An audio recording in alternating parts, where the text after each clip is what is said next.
daripada ibadahnya para malaikat di waktu itu. Akhirnya setelah Allah Subhanahu wa Ta'ala memerintahkan kepada semua makhluk yaitu untuk bersujud kepada Nabi Adam, maka makhluk jin itu dia tidak mau bersujud kepada Nabi Adam. Kenapa? Karena dia mengira bahwasanya dia yang paling mulia, dia yang paling dekat, dia yang paling banyak ibadahnya yaitu kepada Allah Subhanahu wa Ta'ala. Hormati Allah, kita lihat di sebelah kiri ada masjid ya. Ini yang disebut dengan Masjid Amirah. Ya. Masjid Amirah ini ya juga pun salah satunya tempat yang digunakan oleh Rasulullah ya untuk melakukan mikot untuk melakukan haji wukuf. Jadi Rasulullah melakukan wukuf di sana. Setelah itu Rasulullah pindah menuju ke Jabal Rahmah. Jadi dari sini Rasulullah pindah ke Jabal Rahmah ya. Lalu Rasulullah melakukan wukufnya yaitu di Jabal Rahmah. Ada yang mengatakan di situ Rasulullah berkhutbah, setelah berkhutbah Rasulullah pindah ke Jabal Rahmah. Setelah sampai di sana, selesai prosesnya haji, Rasulullah SAW mau bergerak menuju ke Musdalifah. Disitulah Rasulullah SAW bersabda, Al-Hajju Arafah. Ya, kata Rasulullah, Al-Hajju Arafah, haji ini yaitu di Arafah, bukan di Jabal Rahmah. Seandainya Rasulullah mungkin tidak memberitahu seperti itu, ya tentu umat Islam juga pun beranggapan bahwasanya haji ini yang paling afdal yaitu di Jabal Rahmah. Tapi sabdanya Rasulullah itu umum, haji ini adalah Arafah. Batas-batas Arafah sudah terlihat di sebelah kanan kita, yaitu ditandai dengan pelang warna kuning. Sebelah kanan itu pelang warna kuning itu banyak. Disitulah batas-batas Arafah. Terus Rasulullah mewahyu dari Allah di waktu itu yang berbunyi dalam Al-Quran, Akmaltu lakum dinakum, saya sempurnakan agamamu, wa atmamtu alaikum nikmati, dan juga saya akan sempurnakan nikmat-nikmatmu, wa raditu lakumul Islam madina, dan saya ridai agama Islam ini sebagai agama yang paling benar. Setelah Rasulullah mendapatkan wahyu tersebut, semua para sahabat yang bersama Rasulullah yaitu bergembira, bahagia, semuanya itu bahagia, gak ada yang satupun yang sedih. Tapi muncul satu orang, ada yang mengatakan Sayyidina Abu Bakar As-Siddiq atau Sayyidina Umar. Dia itu merasa sedih sekali.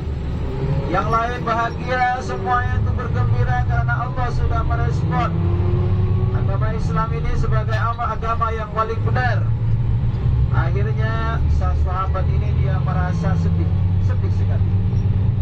Setelah sedih, dia didatangi oleh para sahabat.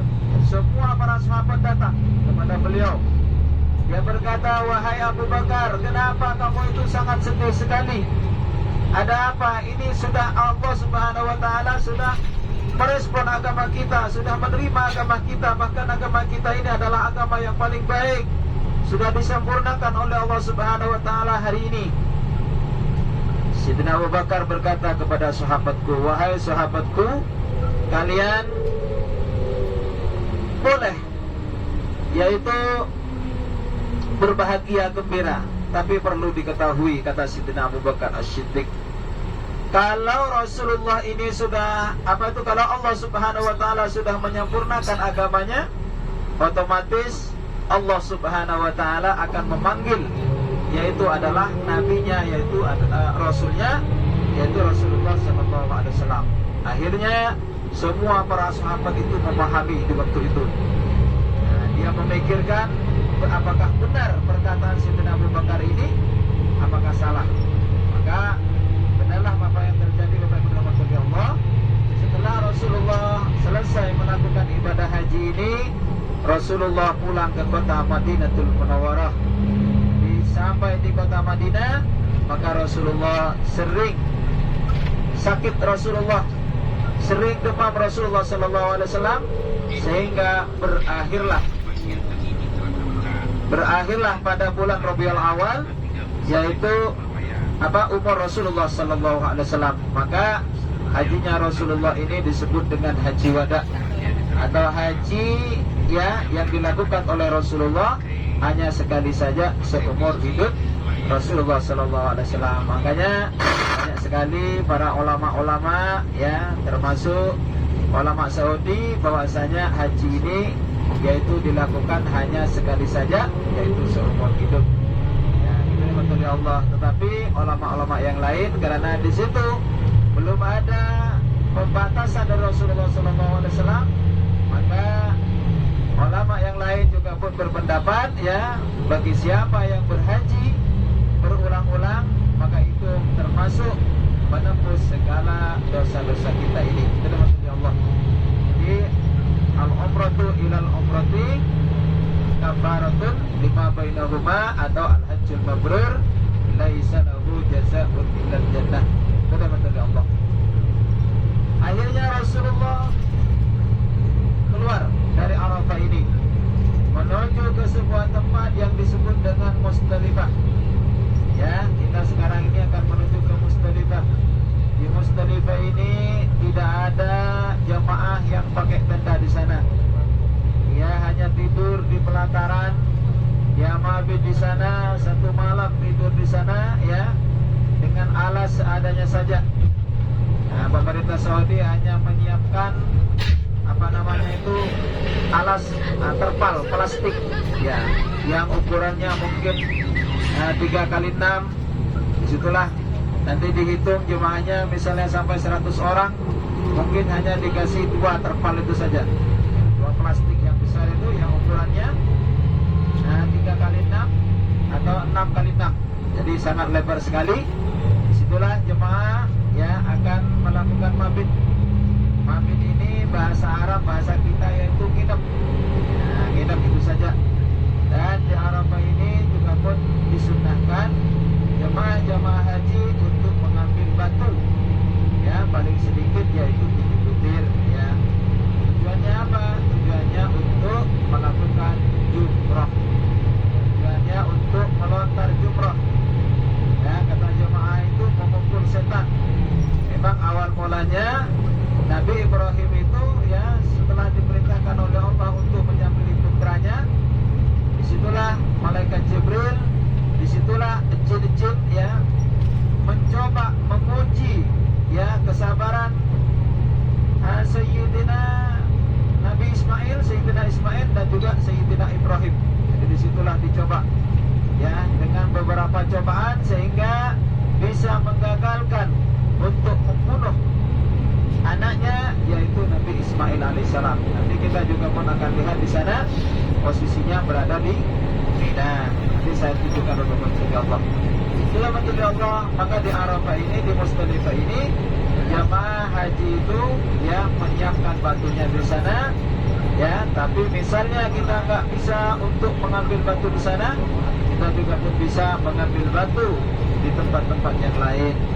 Bapak Ibu jemaah rahmatullahi Allah, dan coba kita lihat sebelah kanan kita ini juga pun ada benteng. Sampai sekarang benteng ini juga pun diabadikan oleh pemerintah Saudi. Tahun yang akan datang atau bulan yang akan datang, benteng ini juga pun akan dirobohkan. Tujuannya untuk memperluas jalannya jamaah-jamaah haji yang datangnya dari Arafah menuju ke Musdalifah. Karena jemaah haji itu Bapak Ibu rahmatullahi Allah, ini juga pun kereta api di depan kita ini sudah terlihat di depan. Jika untuk mengangkut jemaah haji dari Mina, Musdalifah terus ke Arafah, dan juga dari Arafah menuju ke Mina, dari Arafah ke Musdalifah juga pun menuju ke Mina. Ada stasiunnya juga. Ini sebelah kiri itu posisinya sekarang. Ini bentuk-bentuk keretanya seperti ini Bapak Ibu Allah. Ini katanya yang desain itu adalah orang-orang Cina. Katanya orang-orang Cina itu, jadi perusahaan Cina. Benteng ini Bapak Ibu Allah itu peninggalan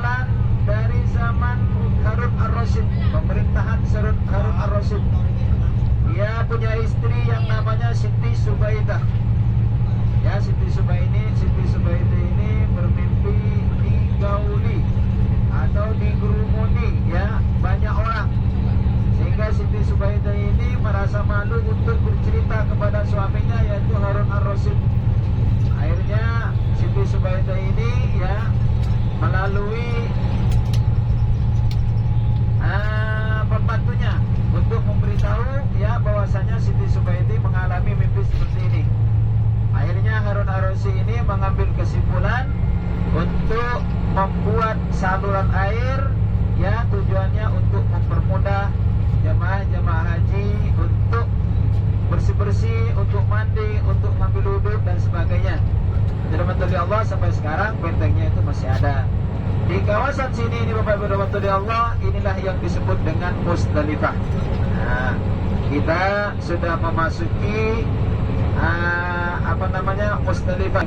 Jemaah haji mengambil batu ya paling sedikit yaitu 7 butir, tujuannya untuk melontar jumrah yang disebut dengan Jumratul Aqabah. Di sini juga pun ada masjid ini yang disebut dengan Masjid Masy'aril Haram. Ya, juga pun yang disabdakan oleh Allah Subhanahu wa taala dalam Al-Qur'an, fa idza afattum min arafatin fadhkurullaha indal Masy'aril Haram. Itulah yang disebut oleh Allah Subhanahu wa taala dalam Al-Qur'an. Ya, kalau kita sudah datang, sudah melakukan ukuf di Arafah, maka kita datanglah ke Musdalifah ini ya. Di sini juga pun ada masjid yang disebut dengan Masjidil Haram ya, tujuannya untuk mabit. Ya, toiletnya ya seperti di sebelah kanan ini, kecil-kecil ya. Jadi toiletnya itu seadanya saja. Tapi sekarang ini catnya itu biasanya warnanya hijau, tapi sekarang ini sudah dihilangkan, mungkin di desain baru, nanti dicat baru, nanti warnanya seperti apa, wallah alam ya. Cuman bentuk-bentuk toiletnya masih seperti yang dulu. Di depan kita ini, terus sebelah kiri itu toiletnya, dan batu-batunya itu juga pun sudah disiapkan oleh pemerintah Saudi. Jadi Bapak Ibu nanti kalau haji tahun datang ini, dan alhamdulillah saya dengar beritanya itu tahun datang ini ya itu sudah keluar kotanya, bahkan insya Allah berapa katanya sekitar 50% ya jemaah haji yang akan berangkat. Terus ada tambahan katanya itu untuk jemaah reguler sekitar berapa itu sekarang setorannya itu sekitar 39,8 berapa itu. Tetapi saya lihat dengar berita-beritanya itu dia tidak dibebankan ke jemaah yang sudah dapat kota untuk berangkat tahun lalu. Akhirnya tahun ini dia tinggal berangkat saja. Saya dengar beritanya seperti itu. Tidak tahu nanti ya setelah berjalan ya molusnya seperti apa nanti di Indonesia. Itu betul Allah. Akan tetapi insya Allah tahun ini jamaah haji Indonesia bisa berangkat insya Allah ya, dan kotanya insya Allah bertambah ya, mudah-mudahan diberi kelancaran oleh Allah. Dan kita lihat Bapak Ibu rahmatullahi Allah, sebelah kanan ini termasuk kawasan Musdalifah Bapak Ibu rahmatullahi Allah, tapi diperluas oleh pemerintah Saudi, dibangunlah tenda-tenda ya, tujuannya supaya jemaah yaitu bisa menampung jemaah ya yang jumlahnya setiap tahun yaitu bertambah dan bertambah. Maka disinilah tempat-tempat jemaah, perkemahan jemaah ini sudah tabir-tabirnya sudah mulai diambil ya, mungkin diperbarui karena banyak yang sudah rusak atau bagaimana ya. Intinya tempat-tempat jemaah ya di musim haji ya seperti ini ya, seperti ini itu menumpuk di situ. Satu tenda ini isinya bukan cuma 10 orang, bisa sampai 100 orang, 150. Jadi tidurnya itu memang kesulitan, berdempatan sekali. Atasnya ini adalah stasiun kereta api. Terus nanti di depan kita Bapak Ibu Allah, kita akan terlihat tanah lapang kosong.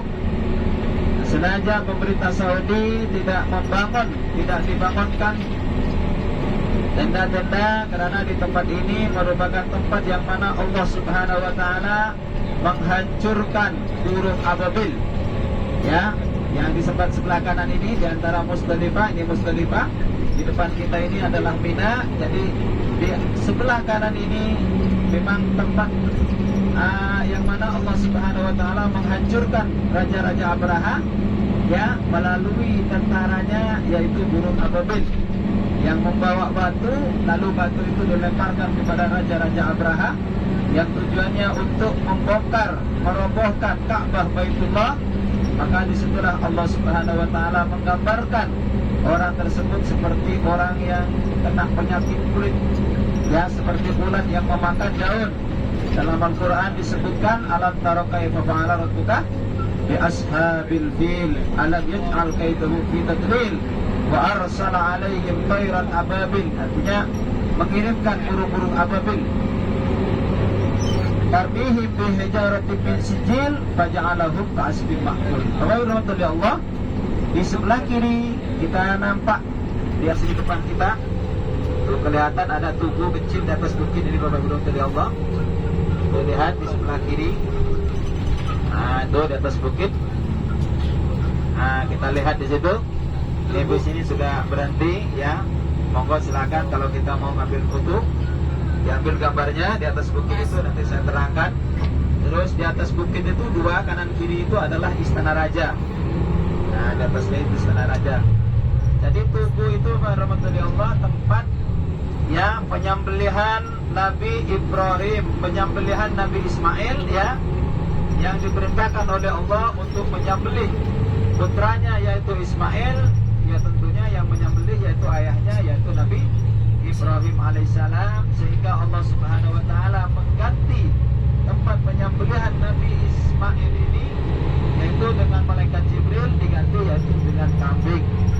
Rahmatullahi Allah, juga pun ceritanya sangat panjang, Bapak Ibu rahmatullahi Allah, tentang proses-proses penyembelihan Nabi Ismail alaihissalam. Jadi Nabi Ibrahim itu setelah menikah dengan Siti Sarah, dia tidak punya anak. Sampai-sampai Nabi Ibrahim ini bernadar. Ya, bernadar. Dia bernadar itu pada bulan Dzulhijjah. Dia menyembelih seekor kambing, menyembelih kambingnya, semua kambingnya ini dikeluarkan, disembelih semuanya, dikurbankan. Sehingga setan itu datang kepada Nabi Ibrahim, ya Ibrahim, hari apa ini? Kenapa engkau itu mengeluarkan semua hartanya? Kata Nabi Ibrahim, ini adalah hari besar, hari yang Allah Subhanahu wa taala ya memberikan perintah untuk menyembelih itu kambing-kambingnya supaya dibagikan kepada orang-orang fakir, orang-orang miskin.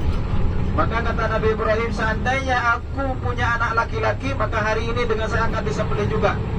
Ya, akan dipersembahkan kepada Allah, akan disembelih. Nah, disitulah Nabi Ibrahim diperintahkan oleh Allah ya untuk menikah lagi. Maka menikahlah dengan Siti Hajar. Maka dikaruniailah anak seorang laki-laki namanya Ismail.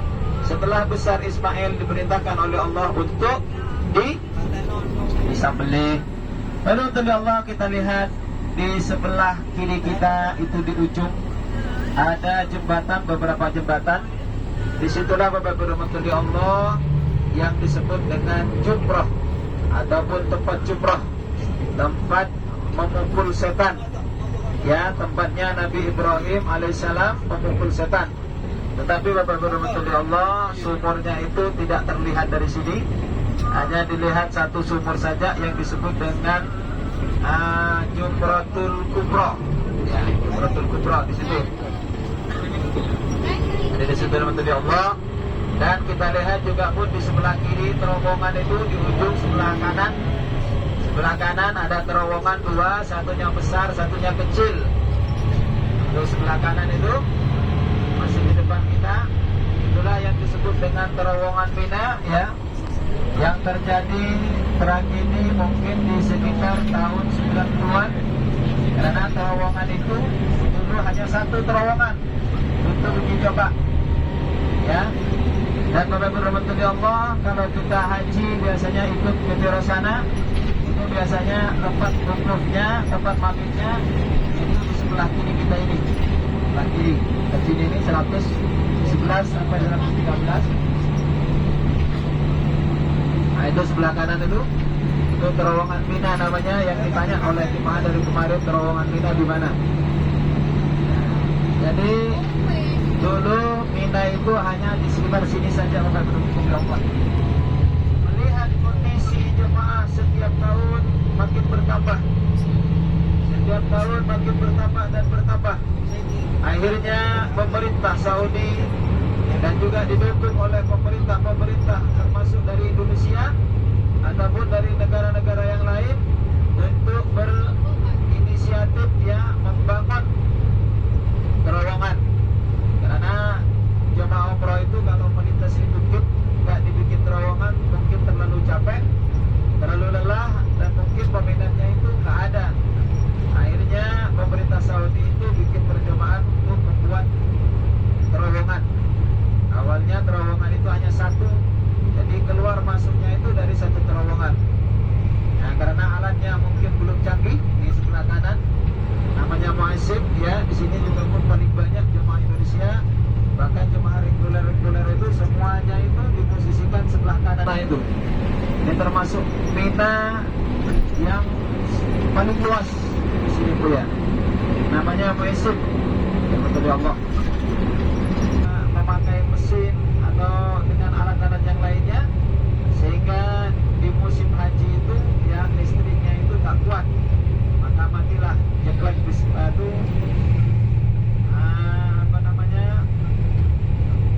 lampunya. Nah, disitulah semua jemaah itu yang berada di dalam berada di dalam terowongan itu dia merasa ketakutan, maka dia itu berebutan, berlarian untuk cepat-cepat keluar. Nah, disitulah mungkin banyak sekali jemaah-jemaah yang bertabrakan, maka ada beberapa orang yang meninggal ya, mungkin nggak sampai 100 orang. Tetapi yang kemarin, yang tahun 2000 berapa itu, yang kemarin yang terjadi penumpukan berapa? Iya, 2015 ya, itu terjadi penumpukan betul-betul ya Allah, yang meninggal itu sampai ratusan orang, banyak sekali itu.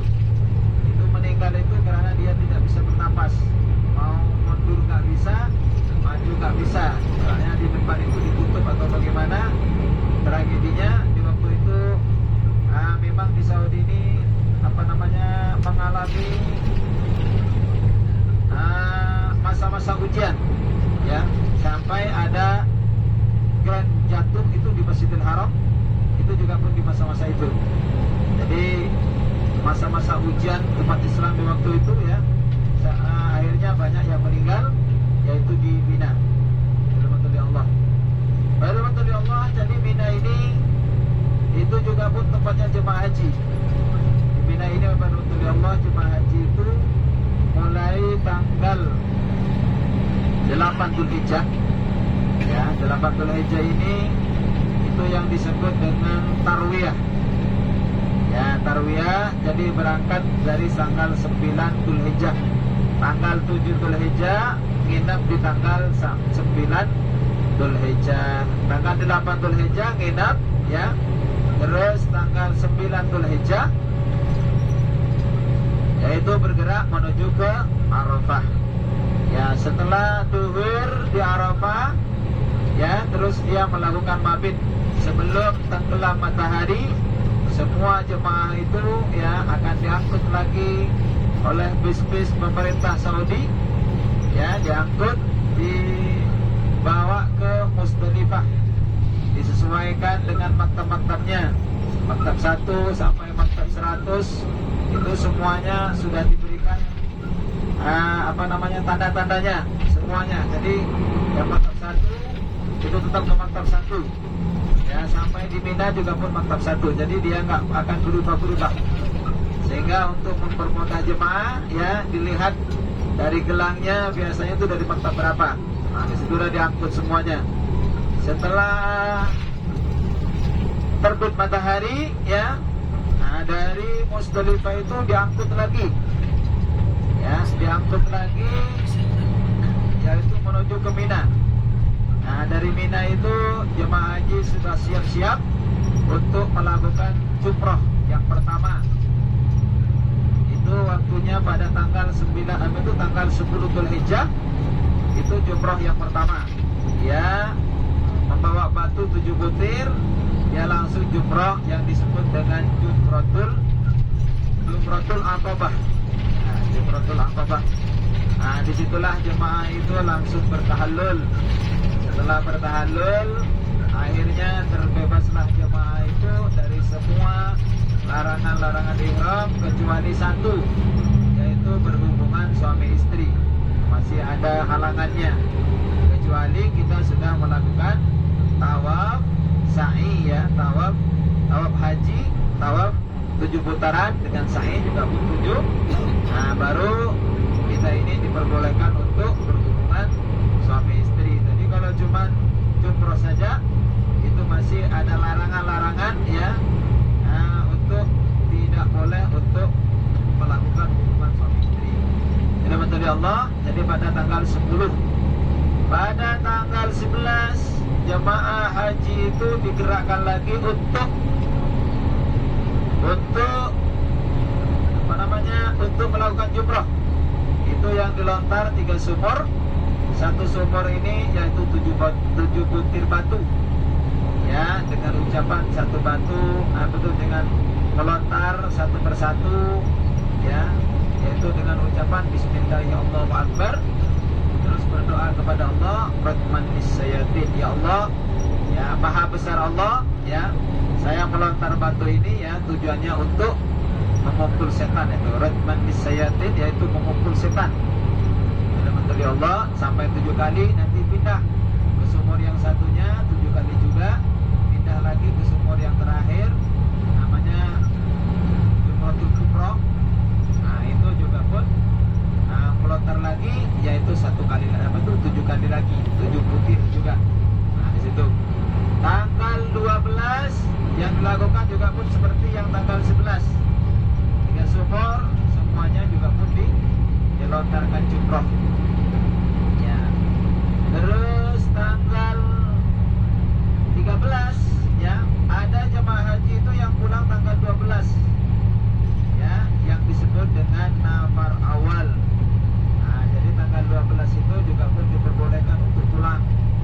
Ada yang pulang nginep lagi 1 malam. Nginep lagi 1 malam itu yang disebut dengan jumroh, nafar sani. Nafar sani ini pulangnya tanggal 13.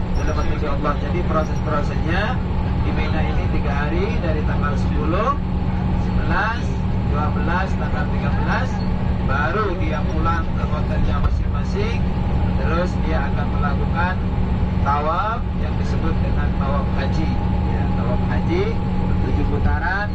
Terus sa'i juga pun 7 kali, ya. Setelah itu ada yang berpendapat kita harus tahallul yang disebut dengan tahallul sani. Ada juga pun yang berpendapat tahallulnya hanya sekali saja di waktu kita melakukan Jumratul Aqabah. Bapak Ibu jemaah yang dirahmati Allah, sekarang kita akan menuju ke Ji'ranah. Ya, Ji'ranah ini Bapak Ibu dirahmati Allah, di kota Saudi ini ada 3 tempat mikot Bapak Ibu dirahmati Allah. Pertama, tempat mikot yaitu dari Masjid Ji'ranah.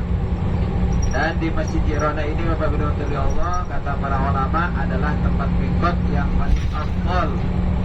Kenapa disebut dengan paling afdal? Karena Rasulullah pernah melakukan ibadah umrahnya yaitu dari Masjid Ji'ranah. Kapan terjadi umrahnya Rasulullah? Ternyata setelah diteliti, umrahnya Rasulullah dari Masjid Ji'ranah ini adalah umrah qadha. Jadi pada tahun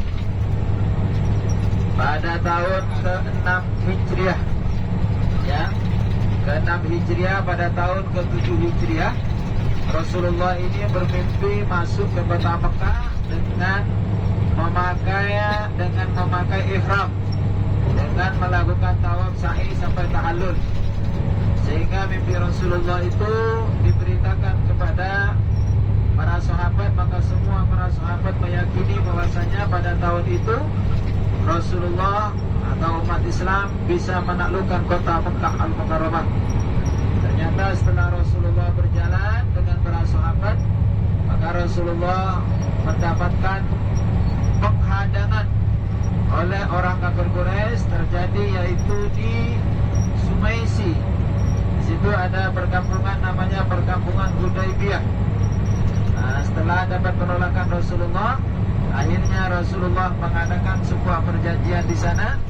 Ada 4 perjanjian yang diterima oleh Rasulullah, sehingga Rasulullah harus pulang lagi menuju ke kota Madinatul Munawwarah. Pada tahun ke-8 Hijriah, Rasulullah pergi lagi menuju ke kota Mekah Al-Mukarramah. Maka di saat itulah Rasulullah bisa menaklukkan kota Mekah Al-Mukarramah. Orang kafir Quraisy yang mulanya dia menghadang Rasulullah, ingin mencegat Rasulullah, ingin membunuh Rasulullah. Pada saat itu ya umat Islam sudah mulai punya kekuatan. Banyak sekali ya pemuka-pemuka Quraisy yang sudah masuk Islam bersama Rasulullah. Tinggal satu saja yang belum masuk Islam, yaitu Abu Sufyan. Maka akhirnya Abu Sufyan pun ditangkap. Setelah ditangkap, akhirnya Abu Sufyan pun masuk Islam. Dengan masuk Islamnya Abu Sufyan, Rasulullah bisa menaklukkan kota Mekah Al-Mukarramah.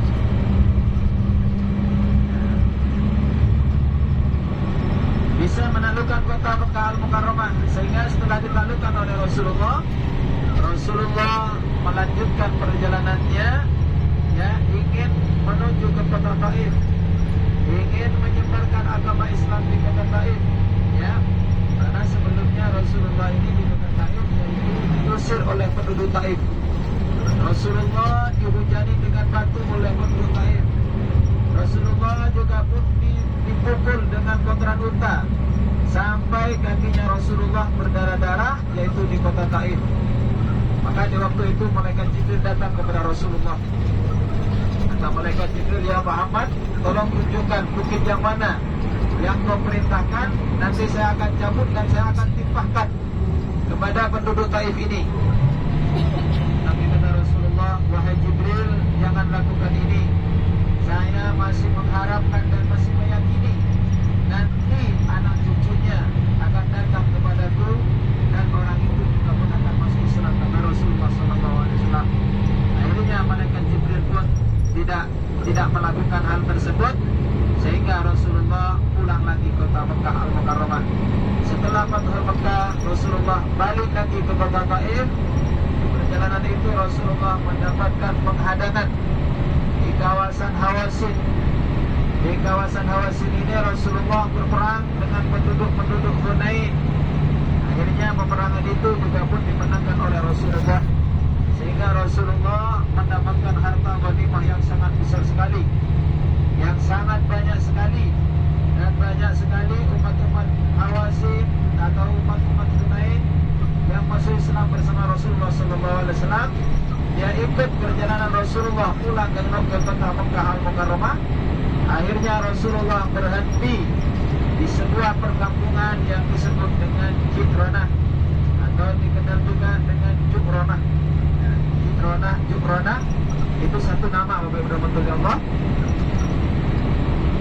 Setelah sampai di Jukronah ini, maka Rasulullah membagikan harta-hartanya, dibagikan semuanya oleh Rasulullah SAW. Semua itu akan mendapatkan harta tersebut, tapi yang paling banyak mendapatkan harta itu yaitu adalah orang-orang yang baru masuk Islam, orang-orang mu'alaf. Sehingga penduduk Madinah ini dia merasa tersingkirkan. Dia seakan-akan tidak direken oleh Rasulullah, tidak dipikirkan oleh Rasulullah SAW. Sehingga muncullah perkataan-perkataan bahwasanya Rasulullah ini tidak adil. Maka didengarlah oleh para sahabat. Ada yang mengatakan Sayyidina Utsman yang mendengar, akhirnya dilaporkan kepada Rasulullah SAW. Setelah dilaporkan kepada Rasulullah, Rasulullah akhirnya mengumpulkan seluruh orang-orang Ansar. Rapat Rasulullah dengan orang-orang Ansar. Rasulullah pidato di hadapan orang-orang Ansar. Dia berkata, wahai Ansar, apakah kalian sudah tahu dan apakah kalian sudah menentukan pilihannya, kata Rasulullah SAW. Saya akan memberikan pilihan, kata Rasulullah. Apakah kamu ingin pulang dengan harta ghanimah ini atau pulang dengan saya? Akhirnya orang Ansar ini memilih di antara salah satunya pulang dengan harta atau pulang dengan Rasulullah SAW.